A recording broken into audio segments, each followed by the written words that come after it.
ഈ പുഴയും കടന്നിൻ്റെ ഇന്നത്തെ എപ്പിസോഡിലേക്ക് എല്ലാവർക്കും സ്വാഗതം. വീഡിയോ ആദ്യമായി കാണുകയാണെങ്കിൽ സപ്പോർട്ട് ചെയ്ത് സബ്സ്ക്രൈബ് ചെയ്ത് ലൈക്ക് ചെയ്യാൻ മറക്കല്ലേ. ജപ്തി ചെയ്ത് വീട്ടിൽ നിന്ന് ഇറക്കി വിട്ടിട്ടും എവിടെ പോകുമെന്നറിയാതെ ടെൻഷനോടെ അരവിന്ദേട്ടൻ്റെ ഫോട്ടോയും കെട്ടിപ്പിടിച്ച് തിരിപ്പാണ് ശാരദയും മക്കളും. സങ്കടത്തോടെ ഓരോന്ന് പറഞ്ഞ് കരയുന്ന ശാരദയുടെ അരികിലേക്ക് ചെന്ന് വിനീത്, അമ്മായി അങ്ങനെ മരിക്കാൻ അമ്മായിയെയും മക്കളെയും ഞാൻ സമ്മതിച്ചില്ലെങ്കിലോ എന്ന് ചോദിച്ച് അമ്മായിയുടെ അടുത്തേക്കിരുന്ന്, അമ്മായി ചെറുതാണെങ്കിലും ഒരു വീടുണ്ടെനിക്ക്, അത് ഈ ഭൂമിയിൽ ഉള്ളിടത്തോളം കാലം തെരുവിലോ മുറ്റത്തോ ഉറങ്ങാൻ നിങ്ങളെ ആരെയും വിട്ടുകൊടുക്കില്ലേ വിനീത്. നിങ്ങൾ എനിക്ക് തന്ന സ്ഥാനം എന്താണെങ്കിലും നിങ്ങൾ ഓരോരുത്തരെയും ഞാൻ എൻ്റെ ഹൃദയത്തിൽ അമ്മായി സൂക്ഷിക്കുന്നത് എന്നവൻ പറയുന്നത് കേൾക്കെ, വേണ്ട മോനെ, അത് ശരിയാവില്ല എന്ന് ശാരദയും പറയുന്നുണ്ട്. അമ്മായി, ഞാൻ ഇല്ലാതായാൽ ഈ കുടുംബം നോക്കണമെന്ന് അരവിന്ദൻ അമ്മാവൻ എന്നെയാ പറഞ്ഞേൽപ്പിച്ചത്. അമ്മാവന്റെ സ്ഥാനത്ത് നിന്നാ നിങ്ങളെ ഞാൻ എൻ്റെ വീട്ടിലേക്ക് വിളിക്കുന്നത്. അമ്മാവന്റെ വാക്ക് ധിക്കരിക്കാനാ ഇഷ്ടമെങ്കിൽ അങ്ങനെ ആയിക്കോ എന്ന് വിനീത് പറയുന്നത് കേൾക്കെ, നേരെ മോളെ, അരവിന്ദൻ ഉണ്ടായിരുന്നെങ്കിൽ ഇതേ പറയുമായിരുന്നുള്ളൂ. അരവിന്ദനെ പോലെ ഞാൻ പ്രസവിച്ചവളല്ലേ സുജാത. രണ്ടുപേരും ഒരു വീട്ടിൽ കഴിഞ്ഞവരുമാ, ഇന്നും ഒരു വീട്ടിൽ കഴിയേണ്ടവരായിരുന്നു. ദൈവമായിട്ട് വീണ്ടും ഒന്നിപ്പിച്ചെന്ന് കരുതിയ മതി എന്ന് അച്ചമ്മയും കരച്ചിലൂടെ പറയുന്നുണ്ട്. അതുകൾക്ക് കാവേരിയും, സ്ഥിരമായിട്ടല്ലോ അമ്മേ കടം വീട്ടി ഈ വീട് തിരിച്ചു പിടിക്കണമെന്ന് കാവേരി പറയേ, ശാരദ വീടിന്റെ ഡോറിൽ പതിച്ച ആ ജപ്തി നോട്ടീസിലേക്ക് നോക്കുകയാ. അപ്പോഴേക്കും ഗംഗയും കൂട്ടരും അമ്മയുടെ അടുത്തേക്ക് വന്നിരുന്ന്, അമ്മേ പോവാം, എഴുന്നേൽക്കമ്മേ, പോവാം അമ്മേ എന്നൊക്കെ പറഞ്ഞ് നിർബന്ധിച്ച് വിളിക്കുമ്പോഴേക്കും വിനീതിന്റെ കൂടെ ശാരദയും മക്കളും ആ സ്നേഹതീരത്തിന്റെ പടി ഇറങ്ങുകയാ. ആ സമയത്തും അവരുടെ മനസ്സിലേക്ക് അരവിന്ദനുമൊത്തുള്ള സ്നേഹ നിമിഷങ്ങളാണ് കടന്നു വരുന്നത്. അയൽവാസികളെല്ലാം അവർ പോകുന്നത് നോക്കി സങ്കടത്തോടെ നോക്കി നിൽപ്പ. അവിടെ രാജേശ്വരിക്ക് പ്രവീണയുടെ കോൾ വരുന്നുണ്ട്. പ്രവീണ പറഞ്ഞോളൂ എന്ന് രാജേശ്വരി പറയേ, ഞാൻ പറയുന്നത് കേട്ടിട്ട് രാജേശ്വരിക്ക് ഇഷ്ടക്കേടൊന്നും തോന്നരുത്. നിങ്ങൾ ഏട്ടനും അനിയത്തിയുമായി പിണങ്ങിയിരിക്കുകയാണെങ്കിലും രാജിക്ക് ഒരു അപകടം വരുമ്പോൾ എനിക്ക് മിണ്ടാതിരിക്കാൻ പറ്റില്ലല്ലോ. മാത്രമല്ല എന്റെ മനസ്സിൽ അതിരിക്കത്തുമില്ല. ഞാൻ പറയുന്നത് കേൾക്കുന്നുണ്ടോ രാജി എന്ന് പ്രവീണ ചോദിക്കെ, പ്രവീണയോട് കാര്യം പറയാൻ പറഞ്ഞില്ലേ എന്ന് രാജേശ്വരിയും. നമ്മുടെ നിവിമോൻ എന്തോ അപകടത്തിൽ ചെന്ന് ചാടാൻ പോകുന്നെന്നാ ജയപാലേട്ടൻ പറയുന്നത്. അവന് ഈടെയായി പോക്കത്ര ശരിയല്ലെന്ന് പ്രവീണ പറയേ, കാര്യം തെളിച്ചു പറ പ്രവീണ എന്ന് രാജേശ്വരിയും. അങ്ങനെ ചോദിച്ചാ എനിക്കും അത്ര കൃത്യമായിട്ട് അറിയില്ല. രാജിക്കറിയാലോ, എങ്ങും തൊടാതെയാ ജയപാലേട്ടൻ ഓരോന്ന് പറയുന്നത്. നമ്മൾ എന്ത് ചോദിച്ചാലും ഇങ്ങോട്ട് ചാടിക്കടിക്കാൻ വരും. പക്ഷേ പറഞ്ഞതൊക്കെ കൃത്യമായിരുന്നു എന്ന് പിന്നെ അത് സംഭവിക്കുമ്പോൾ നമുക്ക് മനസ്സിലാവും എന്ന് പ്രവീണ പറയേ, അപ്പോ ഇത്രയുമേ പ്രവീണയ്ക്ക് അറിയൂ എന്ന് രാജേശ്വരിയും. അതെ എന്ന് പ്രവീണ പറയേ, എങ്കിൽ പ്രവീണ കട്ട് ചെയ്തോളൂ, അവന്റെ കാര്യം ഞാൻ നോക്കിക്കോളാം എന്ന് പറഞ്ഞ് രാജി കോൾ കട്ട് ചെയ്യുക. രാജേശ്വരി നേരെ റിസോർട്ടിന്റെ ഓഫീസിലിരുന്ന് ഉറങ്ങിയായിരുന്ന ആസിഫിന്റെ അടുത്തേക്ക് ചെന്ന് ആസി എന്ന് മേശപ്പുറത്ത് തട്ടി വിളിക്കുമ്പോഴേക്കും അവൻ ഞെട്ടിപ്പിണിഞ്ഞ് എഴുന്നേൽക്കുകയാണ്. റിസപ്ഷനിസ്റ്റായ സിന്ധു എവിടെയെന്ന് രാജേശ്വരി ചോദിക്കെ, അവളിന്ന് വന്നില്ല, പെണ്ണ് കാണല. വന്നില്ലെങ്കിലും കുഴപ്പമില്ല, ആസിഫില്ലേ എന്ന് ആസിഫും. നീ മതി, പക്ഷേ ഇതിലും പറ്റിയ സ്ഥലം റിസോർട്ടിന്റെ ഫ്രണ്ടാ, കണ്ണു തട്ടാതിരിക്കാനുള്ള കോലത്തിന് പകരം വെക്കാം. നിവിൻ എവിടെ എന്ന് രാജേശ്വരി ചോദിക്കുന്നു. ഇവിടെ എവിടെയോ തന്നെ ഉണ്ടായിരുന്നു ഇല്ലേ എന്ന് ആസിഫ് ചോദിക്കേ, അതെനിക്കും അറിയാം, ഇപ്പൊ എവിടെ ഉണ്ടെന്നാ ചോദിച്ചേന്ന് രാജേശ്വരിയും. ഇവിടെ എവിടെയോ ഉണ്ടായിരുന്നല്ലോ, എടാ നിവിനെ എന്ന് ആസിഫ് വിളിക്കുമ്പോഴേക്കും നടന്നു വരുന്ന നിവിനെ കാണുന്നുണ്ട്. വരുന്നു എന്ന് ആസിഫ് പറയുമ്പോഴേക്കും നിവിൻ അവരെ മറികടന്ന് അകത്തേക്ക് പോവാൻ തുടങ്ങും നേരം രാജേശ്വരി പുറകെ ചെന്ന് മോനെ എന്ന് വിളിക്കുമ്പോഴേക്കും അവൻ തിരിഞ്ഞു നിൽക്കുക. ടെൻഷനോടെ നിൽക്കുന്ന അവന്റെ മുഖം കാണേ, എന്താ മോനെ എന്ന് രാജേശ്വരി ചോദിക്കേ, അമ്മേ എനിക്ക് കുറച്ച് കാശ് വേണമായിരുന്നു എന്ന് നിവിനും. എത്രയെന്ന് അവർ ചോദിക്കേ, ഒരു 10 ലക്ഷം എന്ന് നിവിനും. ആസി ഒരു 10 ലാഖ് നിവിന്റെ അക്കൗണ്ടിലേക്ക് ട്രാൻസ്ഫർ ചെയ്തേക്കുന്ന രാജേശ്വരി പറയുന്നത് കേൾക്കെ, അമ്പരപ്പോടെ അമ്മേ സത്യം എന്ന് നിവിൻ ചോദിക്കുന്നുണ്ട്. അത് കേൾക്കെ രാജേശ്വരിയും, എന്താടാ അതിശയം, എനിക്കുള്ളതെല്ലാം നിനക്കുള്ളതല്ല എന്നവർ ചോദിക്കുന്നതുകൾക്ക് നിവിനും സന്തോഷത്തോടെ അമ്മയെ കെട്ടിപ്പിടിക്കുന്നുണ്ട്. ക്യാഷ് എന്തിനാണെന്ന് അമ്മ ചോദിച്ചതുപോലും ഇല്ലല്ലോ എന്ന് നിവിൻ ചോദിക്കേ, അതാണ് വിശ്വാസമെന്ന് രാജേശ്വരിയും.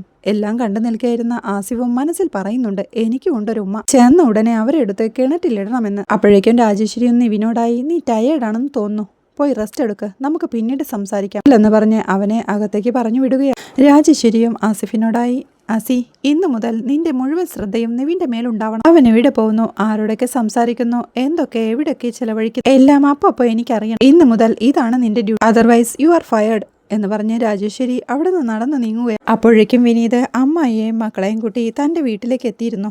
അവൻ ചെന്ന് ഗേറ്റ് തുറക്കുമ്പോഴേക്കും മുറ്റമടിക്കായിരുന്ന സുജാതയും അമ്പരപ്പോടെ അവരെ തന്നെ നോക്കി നിൽപ്പാ. വിനീത് അവരെയും കൂട്ടി മുറ്റത്തെത്തുമ്പോഴേക്കും സുജാതയും അങ്ങോട്ട് ചെന്ന് അമ്മയെന്ന് വിളിക്കേ, മോളെ സുജാതെ എന്ന് അമ്മയും. എന്തു പറ്റിയമ്മേ, എന്താ ഇത് എല്ലാരും കൂടി, എന്താ ഇത്, അരവിന്ദേട്ടൻ മരിച്ചിട്ട് ഒരാഴ്ച പോലും ആയില്ലല്ലോ, അപ്പോഴേക്കും എല്ലാവരും കൂടി വീട്ടിൽ നിന്ന് ഇറങ്ങിയോ എന്ന് സുജാത ചോദിക്കെ, ഇറങ്ങേണ്ടി വന്നു മോളെ എന്ന് അമ്മ.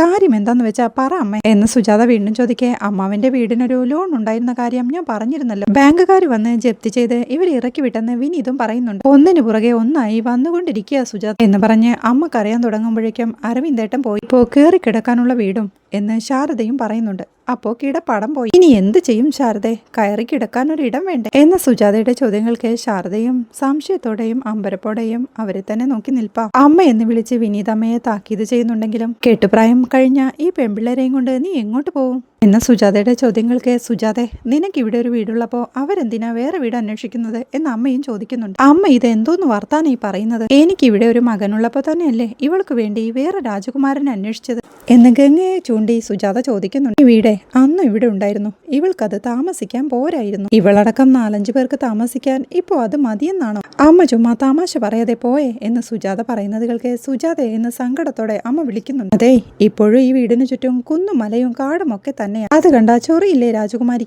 എന്ന് സുജാത ഗംഗയ്ക്കിട്ട് കൊള്ളിച്ച് പറയുമ്പോഴേക്കും സുജാതെ നിന്റെ കൂടപ്പിറപ്പിന്റെ കുടുംബമായത് എന്ന് അമ്മ വീണ്ടും പറയുന്നു. കൂടപ്പിറപ്പേ പോയി പിന്നെയാ കുടുംബം എന്നൊക്കെ സുജാത പറയുന്നത് ഇഷ്ടമാവാതെ ദേഷ്യത്തോടെ വാ അമ്മേ നമുക്ക് പോവാമെന്ന് പറഞ്ഞ് കാവേരി ബാഗ് എടുക്കാനായി തുടങ്ങുകയാണ്. നിങ്ങളോടും വരാനാ പറഞ്ഞ് എന്ന് പറഞ്ഞവൾ എല്ലാവരെയും കൂട്ടിക്കൊണ്ട് നടന്നു നീങ്ങുമ്പോഴേക്കും വിനീതും ഓടിച്ചെന്ന് അവരെ തടഞ്ഞു നിർത്തി കാവേരി നിൽക്ക് അമ്മായി പ്ലീസ് അമ്മയോടൊന്ന് പറയട്ടെ എന്ന് പറഞ്ഞ് വിനീത് അമ്മയുടെ അടുത്തേക്ക് വീണ്ടും ഓടിച്ചെന്ന് അമ്മ ഇങ്ങ് വന്നേ, എനിക്കൊരു കാര്യം സംസാരിക്കാനുണ്ടെന്ന് പറയേ, നീ സംസാരിച്ചോ എന്ന് അമ്മയും ഇതികൾക്ക് അമ്മ ഇങ്ങ് വന്നേന്ന് പറഞ്ഞ് വിനീത് അമ്മയും കൂട്ടിക്കൊണ്ട് അകത്തേക്ക് പോവുകയാണ്. അത് കാണെ കാവേരിയും അമ്മ നമുക്ക് വേറെ എവിടെയെങ്കിലും പോവാമേ വാ എന്ന് പറഞ്ഞ് അമ്മ വിളിക്കുന്നു. വിനീത് അപ്പോഴേക്കും അമ്മയെ പിന്നാമ്പുറത്തെ വരാന്തയിലേക്ക് കൂട്ടിക്കൊണ്ടുപോയി മാറ്റി നിർത്തി.